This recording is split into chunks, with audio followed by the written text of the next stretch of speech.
সুপ্রিয় দর্শকগণ, movie Bangla explain চ্যানেলের আপনাদের সকলকে স্বাগত জানাই আরো একটি নতুন ভিডিওতে। আজকে আমি 96 এই মুভিটি এক্সপ্লেন করতে চলেছি।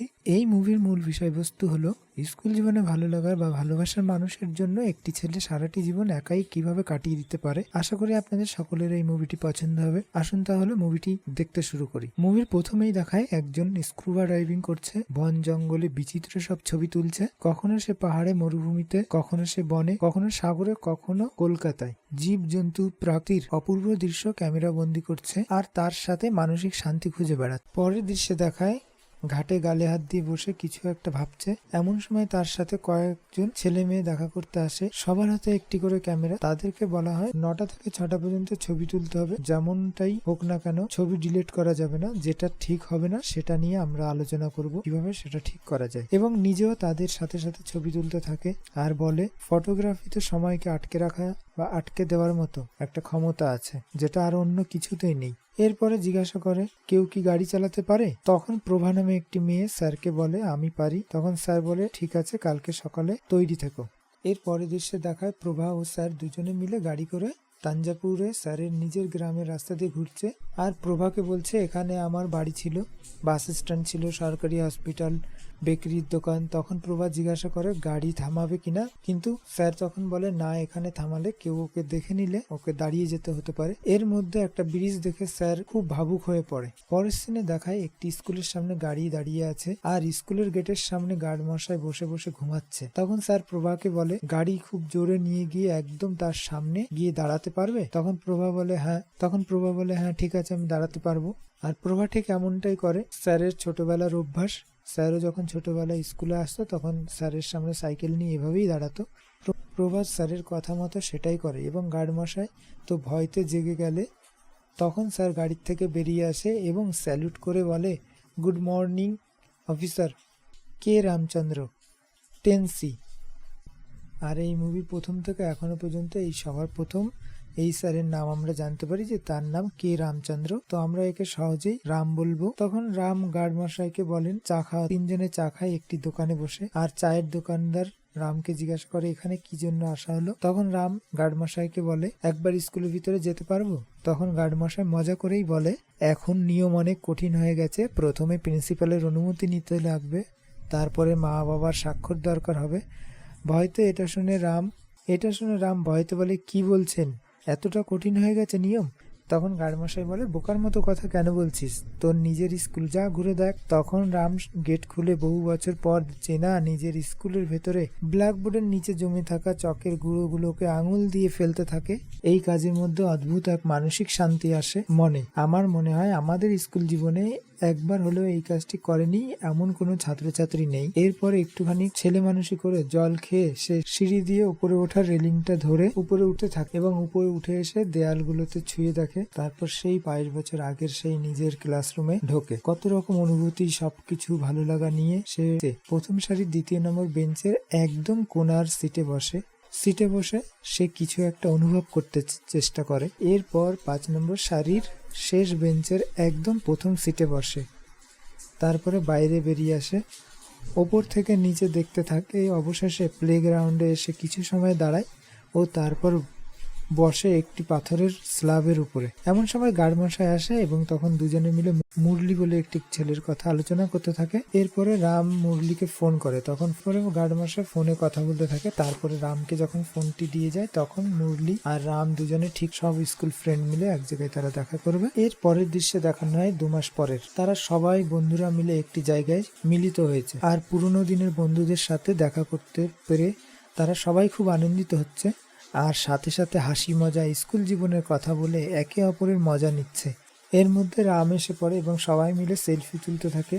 সেই সেলফি নিয়ে এসে তার দিদিকে দেখালে তখন তার দিদি বলে এ কি ফটো তুলেছিস, মুখে একটুও লাইট পড়েনি, তুই নাকি আবার নিজেকে ফটোগ্রাফার বলিস। এরপর দিদি মুরলিকে জিজ্ঞাসা করে সবাই কি চলে এসেছে। মুরলি তখন বলে 3 জন চলে এসেছে, 4 নম্বরেরটা আমি জানি না। দিদি তাকে জিজ্ঞাসা করে এই 4 নম্বরটা কে। তখন মুরলি রামের সামনে বসেছিল বলে ইতস্তত করতে থাকে। রামের চাপে পড়ে মুরলি বলে দেয় যে জানু। এটা শুনেই রাম প্রথমে একদম পুরনো স্মৃতির মধ্যে হারিয়ে যায় আর তার চোখের সামনে সেই 20 বছর আগের স্কুল রুমের কথা, যে সেখানে একটি মেয়ে গান করছে আর ক্লাসের বাকি সবাই সেই গান খুব মন দিয়ে শুনছে। আর যে গান করছে সেই মেয়েটি হলো জানু। জানুর ছোট্ট থেকে গানের প্রতি খুব আগ্রহ, আর জানুর পুরো নাম জানকী দেবী। তখন থেকে জানু শুধুমাত্র বিখ্যাত গায়িকা এস জানকী দেবীর গান করেছে, অন্য কোনো গায়ক গায়িকার গান সে কখনো করেনি। আর তাই রেডিওতে এস জানকী দেবীর কোনো গান বাজলেই রামের মনে হতো এটাই ওর জানুর গান। জানুর গলার স্বর, ওর চেহারা সবসময় রামের মাথাতে থাকে। আর জানুর জন্য রাম পুরো পাগল ছিল। আর এটা জানু নিজেও জানতো যে রাম তাকে খুব পছন্দ করে। আর শুধুমাত্র জানুর জন্য রাম প্রতিদিন স্কুলে আসে। জানু ও রাম ছোট থেকে একসাথে পড়াশোনা করে, আর জানু যা বলে রাম সেটাই অক্ষরে অক্ষরে পালন করে। যেমন জানুর কোনো রকম সাহায্যের দরকার পড়লে সে শুধুমাত্র রামকেই বলতো। যখন রাম পরীক্ষায় কম নম্বর পেয়ে মন খারাপ করে উদাস হয়ে একা থাকতো, তখন একমাত্র জানুই সেটা বুঝতে পারতো। আর যখন জানু সে রামকে জিজ্ঞাসা করতো কি হয়েছে, তাতেই রামের খুশিতে লাফিয়ে উঠত মনটা। রামের জীবনে জানু যে কি ছিল সেটা রাম নিজেও বুঝতো না। আর তাই রাম সর্বদা মন্দিরে গিয়ে শুধুমাত্র একটাই প্রার্থনা করতো, সেটা হলো জানু যেন সর্বদা রামের সামনে থাকে। এমনভাবে দিনগুলো তাদের বেশ কাটছিল। কিন্তু হঠাৎই একদিন জানু স্কুলে আসে না। আর তখন রামের ক্লাসে মন বসে না। কোনো মতে ক্লাসটা শেষ করে ছুটির পরে বাইরে এসে মন খারাপ করে বসে থাকলে তখন সেই গার্ডমশাই তাকে জিজ্ঞাসা করে যে তোর কি হয়েছে আজ। তখন রাম জানায় জানু আসেনি। এটা শুনে গার্ডমশাই তো হাসতে শুরু করে। পরের দিন ক্লাসে আবার জানু অনুপস্থিত ছিল। ম্যাডাম জিজ্ঞাসা করলে শোভা জানায় সে জানে না তার কি হয়েছে। ম্যাডাম রামের নাম ডাকলে সে তো জানু না আসার কারণে মনে মনে খুঁজতে থাকে আর ভুলেই যায় যে সে এখন ক্লাসে বসেছিল। তখন বাকি বন্ধুরা তাকে ডেকে দিলে তারপর হুঁশ ফেরে, এবং এটা দেখে ম্যাডাম তাকে জিজ্ঞাসা করে যে তার ধ্যান কোথায়। ওই আর বাকি স্যার ম্যাডামরা যেমন করে বলে ছাত্রছাত্রীদের, এখানেও সেটাই হলো। কিন্তু রাম বেচারা এই বিষয়টা কিছুতেই তো মেনে নিতে পারছিল না। তার জানু স্কুলে আসেনি, তার চিন্তা অনেক। রাম বারবার বন্ধুদের কাছে জিজ্ঞাসা করছে, তার বন্ধুরা জানায় তারা কিছু, কিন্তু সেখান থেকে একরাশ নিরাশা নিয়ে রামকে ঘরে ফিরতে হয়। ঘরে ফিরেও তার কোনো কিছু ভালো লাগে না, বারবার তার জানুর কথাই মনে আসতে থাকে। সারা রাত না ঘুমিয়ে কাটিয়ে দেয়। পরের দিন সে মন খারাপ করে স্কুলে যায়। স্কুলে গিয়ে চুপচাপ করে নিজের মতো নিজে বসে থাকে। হঠাৎই সে দেখতে পায় জানু স্কুলে এসছে সেদিনকে, কিন্তু তাকে খুব দুর্বল দেখাচ্ছিল। আর তাই সবাই একে একে তার কাছে গিয়ে তার শরীরের কথা জিজ্ঞাসা করছিল, কি হয়েছিল এগুলো জানতে তার বাকি ফ্রেন্ডরা। কিন্তু রাম কিছুই জিজ্ঞাসা করার আগে ম্যাডাম হঠাৎ করে চলে আসে ক্লাসরুমে। আর তাই সে যেতে পারে না জানুর কাছে। কিন্তু জানুর দিকে করুণ দৃষ্টিতে সে তাকিয়ে থাকে। আর কিছু সময় পরে পেছন ঘুরে তার দিকে তাকায় জানু, হাসি হাসি মুখ নিয়ে তাকায়। আর অবশেষে রামের এই কিছুদিনের সারা পুরোপুরি ঠিক হয়ে যায়। এরপর ছুটির সময় কিন্তু জানুকে নিয়ে যে অনুভূতি মনের মধ্যে বাসা বেঁধেছে সেটা নিজে গিয়ে জানুকে বলতে পারছে না। অবশেষে বাধ্য হয়ে শোভাকে সমস্ত কথা বলে দেয়। এটা শুনে শোভা তো চমকে যায় এবং তারপরে জানুর দিকে তাকালে জানু লজ্জায় মাথা নিচু করে নেয়। এরপর দুজনে এই ভালো লাগার বিষয়টা চোখাচোখি চলতে থাকে। রাম ভেবেছিল এটা কেউ বুঝতে পারবে না, কিন্তু বন্ধুরা তবু একদম বোকা নয়, তারা তাই এটা মাঝে মাঝে খেয়াল করতো। কিন্তু একদিন সতী সেটা বুঝতে পেরে গেল। আর এক বন্ধু জানলে যে বাকিরা তো বাকি থাকে কি করে। এরপরে মুরলিও জেনে গেল। তখন তিনজনে মিলে দুজনের নাম লিখে গণিত শাস্ত্র ও নানা রকম ফর্মুলা দিয়ে কাটাকুটি করে মিলিয়ে দেখতে লাগলো জানু রামের সাথে বিয়ে হবে কিনা বা জানু রামের হবে কিনা। এরপর সবাই ক্লাস থেকে বাইরে যেতে থাকলে শোভা সতীশকে টেনে ধরে। পরে দেখায় জানু আর রাম দুজনে একটা আলাদা রুমে। জানু রামকে বলছে যে এসবের জন্য পড়াশোনার কোনো ক্ষতি করো না। এরপরে জানু জিজ্ঞাসা করে আমাকে কি তুমি কিছু বলতে চাও। তখন রাম হ্যাঁ জানায়, কিন্তু কিছুই বলতে পারে না লজ্জাতে। তখন জানু বাইরে বেরিয়ে আসলে শোভা জানুকে জিজ্ঞাসা করে কি হলো, কিছু বললো কি। জানু তখন অস্থির একটা অঙ্গভঙ্গিতে শোভাকে বলে যে না, পুরোই ভিতর ডিম। পরের দিন ক্লাসে ম্যাডাম জানুকে গান গাইবার জন্য ডাকলে রাম সতীশকে বলে যমুনার তটবালা এই গানটা শোনাতে। কিন্তু জানু মজা করে অন্য একটি গান শোনাতে শুরু করলে তখন রামের মনটা খারাপ হয়ে যায় এবং জানু রামের দিকে তাকিয়ে হাসি হাসি মুখে গানটি করতে থাকে। বেচারা রামের মনটা পুরোই খারাপ করে দেয় জানু। এরপর শোভা জানুকে বলতে থাকে কি এমন আছে ওই গানে কে জানে, আর তোকেও কতবার বলেছে। একবার শুনিয়ে দিলে তোরই বা কি ক্ষতি হয়। সেটা শুনে জানুর স্টেজে গান গাইতে গেলে রামের এক বন্ধু জানায় জানুকে যে আমার এক ফ্রেন্ডের রিকোয়েস্ট আছে যমুনের তটবালা গানা। তখন সে মজা করে বলে যে মিস্টার খাবরিজি গিয়ে বলো অল ইন্ডিয়া রেডিওতে ফ্যানেদের রিকোয়েস্টে তার নিজের পছন্দ মতো গান বাজানো হয়, তো কেউ গান শুনতে হলে তাকে নিজেই এসে রিকোয়েস্ট করতে হবে। এরপর জানু প্রত্যেকবারের মতো এবারও একটি অন্য গান করে। এরপর রাম অনেকবার চেষ্টা করেও জানুর গলা থেকে এই গানটি কখনো শুনতে পায়নি। এরপরের সিনে দেখানো হয় জানুর জন্মদিনে স্কুলে আসে অন্য একটি ড্রেস পরে, মন্দির থেকে পুজো দিয়ে সরাসরি সেই স্কুলে চলে আসে। শোভাকে চকলেট দেওয়ার পর জানু জানতে চায় যে তোর ভাই কোথায়। তখন শোভা পেছনের দিকে দেখতে বলে আর জানু চকলেটের বাস্কটা রামের দিকে এত জোরে বাড়িয়ে দেয় যে সেটা দেখেই রাম আচমকা ভয় পেয়ে পড়ে যেতে চায় আর বসে বসে রাম চকলেট নেয় আর তাড়াতাড়ি সেখান থেকে পালিয়ে যেতে গেলেই তার বন্ধুরা তাকে জোর করে ধরে ফেলে আর জানু আরো একটা চকলেট নিতে বলে। তখন নিয়ে নেয় আরো একটি চকলেট আর ধন্যবাদ জানালে জানু তখন বলে যে শুধুমাত্র ধন্যবাদ, আজকে আমার জন্মদিন। তখন রাম হ্যাপি হ্যাপি এটা বলতে থাকলে জানু বলে কি হ্যাপি দিওয়াল। তখন রাম অনেক কষ্টে হ্যাপি বার্থডে বলে। তখন জানুকে থ্যাঙ্কস বললে আর রামকে দেখে জিজ্ঞাসা করে এত ঘামছো কেন, কেউ কিছু বলেছে তোমায়? তখন রাম সবাইকে ছাড়তে বলে আর তখন শোভা বলে আমার ভাই স্পোর্টসম্যান। আর এটা বলতে বলতে রামের বুকে হাতটা রাখে শোভা আর শোভা বুঝতে পারে যে রামের হার্টবিট অনেক জোরে চলছে এবং শোভা তাকে জিজ্ঞাসা করে ভাই তোর হার্টবিট এত জোরে চলছে কেন।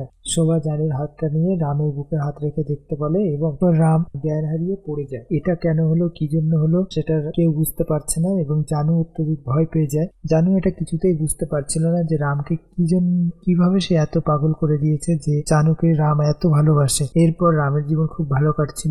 এরপর এদের 2 মাসের ছুটি পড়ে যাবে আর সেটা নিয়ে 5 জন মিলে আলোচনা করতে করতে স্কুল থেকে বেরিয়ে আসছে। তখন শোভা জানুকে বলছে চল জানু তাড়াতাড়ি বাড়ি ফিরতে হবে। আর ঠিক তখনই মুরলি শোভাকে বলে এখন নাম ধরে কেন ডাকছিস, এটা তো তোর বৌদি, বৌদি ডাক। এটা শুনে শোভা মুরলিকে মারতে মারতে বলে এটা আমি নিজেই ভেবে দেখবো, তুই গিয়ে সাইকেল নিয়ে আয় যা।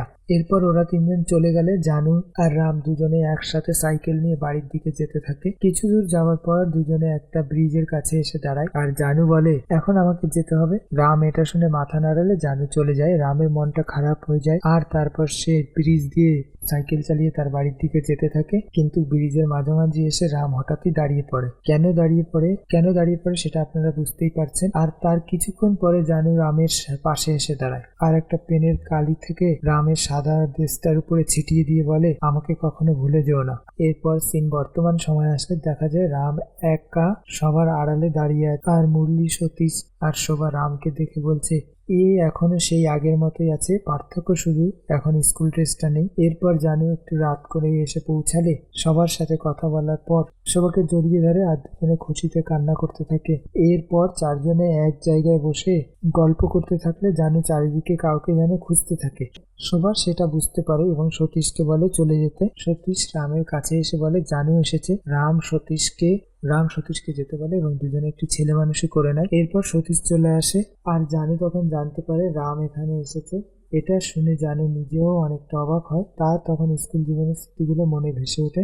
তাদের ছুটির 2 মাস পর যখন জানু স্কুলে আসে আর সবার সাথে কথা বলতে থাকে কিন্তু রামকে দেখতে পায় না আর তার মনটা খারাপ হয়ে যায়। এরপর ম্যাডাম এসে নতুন ক্লাসের সবার নাম ডাকলেও রামের নামটা ডাকে না। তখন সবার ম্যাডামকে বললে তখন ম্যাডাম জানায় সে হয়তো অন্য সেকশনে আছে। তারপর শোভা আর জানু অন্য সেকশনে ছেলেদের গিয়ে জিজ্ঞাসা করলে তারা জানায় রাম তাদের ক্লাসে নেই। এরপর 4 জন বাথরুমে গিয়ে জানতে পারে রাম টিসি নিয়ে চলে গেছে। তখন মুরলি শোভার উপরে রেখে গিয়ে বলে তুই খুঁটো ভাই ভাই বলতিস, তুই জানিস না কিভাবে হলো ওগুলো? তখন শোভা বলে আমি কিছুই জানি না, আমি আজকে কুম্ভকরণ থেকে ফিরছি, আমি কিছুই জানি না। ছুটির পরে মুরলি ও সতীশ দুজনে রামের বাড়িতে এসে জানতে পারে রামের বাবার অনেক টাকার পয়সার দরকার ছিল যেগুলো শোধ করতে না পারায় বাড়ি বিক্রি করে চেন্নাই চলে গেছে। আর রাম ও রামের মা এইসব ব্যাপারে আগে কিছুই জানতো না, তাই হঠাৎই এরকম হয়েছে এবং কাউকে তারা বলেও যেতে পারেনি।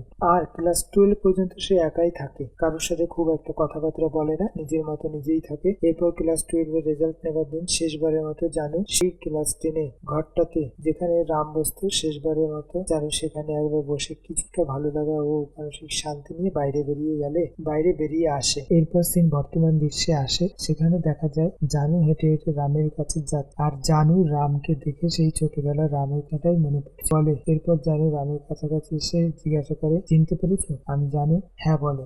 আর জানু অনেক কথা বলতে থাকে, কিন্তু সেই মুহূর্তে রাম অস্থিরভাবে জবাব দিতে থাকে।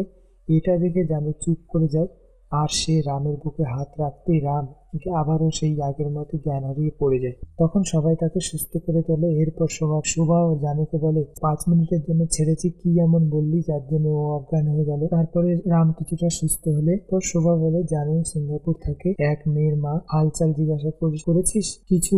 এটা শুনে রামের একটু খারাপ লাগে। তারপর জানু বলে, খাবার খেয়েছো সবাই? সবাই হ্যাঁ বলে। জানু খায়নি দেখে রাম জানুর জন্য খাবার এনে দেয়। জানু খেতে থাকে, কিন্তু সবাই লুকিয়ে তাদের দুজনকেই দেখছিল। জানু অর্ধেকটা খেয়ে বাকির খাবারটা রামকে খেতে বললে রাম তো দেবীর প্রসাদ পাওয়ার মতন অনেক ভালোবাসা নিয়ে বা অনেক ভালো লাগা নিয়ে খেতে থাকে। এরপর জানু স্টেজে ওঠে, কিছু কথা বলতে থাকে। তারপর সবাই তাকে জোর করে একটা গান শোনানোর জন্য, এবং সে রাজি হয়। আর সেই সুযোগে রাম সেই যমুনার তটবেলা গানটা করার জন্য আবারও বন্ধুদেরকে বলতে থাকে, কিন্তু জানু তো অন্য গানই গাইতে শুরু করে। রামের আবার কষ্ট লাগে। এরপর সবাই কেক কাটা হলে একসাথে একটা গ্রুপ, তারপর বাকি সব বন্ধুরা বাড়ি চলে যায়। শুধুমাত্র ওরা 5জন গাড়িটির জন্য অপেক্ষা করতে থাকে। এরপরে 5জন একটা রেস্টুরেন্টে বসে চা খেতে থাকে। আর জানু সকালে চলে যাবে এটা জানায়, কারণ তার ছোট্ট একটা মেয়ে আছে, সে একা থাকতে পারে না। জানু সবাইকে তার মেয়ের ছবি দেখার জন্য মোবাইলটি তাদের হাতে দেয়, কিন্তু সবাই সবার মতো দেখে নিলেও রামকে কেউ ঠিক মতো দেখতে পায়নি। এটা দেখে জানু নিজেই রামকে মোবাইলটা দিয়ে দেয়। রাম এটা দেখে তো খুশি হয় এবং মন দিয়ে তার মেয়েকে দেখতে থাকে। ভালোবাসার মানুষটির তার সন্তানকে দেখার মধ্যে একটা সুখ আছে, সেটা তখন রামের মুখ দেখলে অনুভব করা যাচ্ছিল। তখন সতীশ জানুকে বলে, তোর স্বামী তোর মেয়েকে কেমন করে দেখছে দেখ। এটা শোনাতে লজ্জাতে রাম মোবাইলটা জানুর হাতে দিয়ে দেয়। তখন শোভা ভুল করে বলে ফেলে, সঠিক সময় বিয়ে করলে তোরও আজকে এরকম একটা বাচ্চা থাকতো, নিজের বাচ্চা।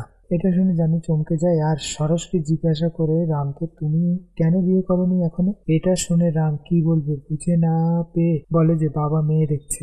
আর বাকি দুজন সেখান থেকে তাড়াতাড়ি সরে পড়ে। এরপর শোভা, রাম আর জানু 3জন একসঙ্গে গাড়িতে আসলে রাম বুদ্ধি করে শোভাকে আগে তার বাড়িতে ছেড়ে দিয়ে আসে। তারপর জানুকে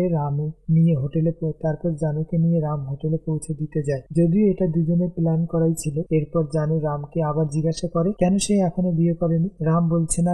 এটা দেখে জানু রাগ করে গিয়ার নবটা ধরে জোরে জোরে নাড়াতে থাকে। এরপর রাম বলে হোটেল চলে এসেছে। রাম এটা বলাতে তার খারাপ লাগে আর বলে যে তুমি শুধুমাত্র আমাকে এখানে ড্রপ করার জন্য এসেছিলে। এরপর রাম বলে এই সকালে নিতে আসবো, তোমার নাম্বার দিয়ে দাও। এটা শুনে জানুর নাম্বার নেওয়া হয়ে গেলে গাড়ি থেকে নেমে হোটেলে চলে আসে তারা, এবং জানু তো হোটেলে এসে মন খারাপ করে বসে থাকে। আর কিছুক্ষণ এভাবেই বসে থাকার পরে হঠাৎই জানু রামকে কল করে এবং কল করে বলে যে তুমি কি অনেক দূর চলে গেছো, এখন কোথায় তুমি? এটা বারবার জিজ্ঞাসা করতে থাকে। তখন রাম বলে, তুমি আমাকে যেখানে ছেড়ে রেখে গেছিলে আমি এখনো সেখানেই দাঁড়িয়ে আছি। এটা শুনে জানু তাড়াতাড়ি হোটেল থেকে বাইরে বেরিয়ে আসে আর এসে রামকে রাগে মারতে থাকে আর বলে 22টা বছর তোমার সাথে কথা হয় না, আমি কি কথা বলতে পারি না? রাম মজা করে হাত জোর করে পায়ে ধরে সরি বলতে থাকে।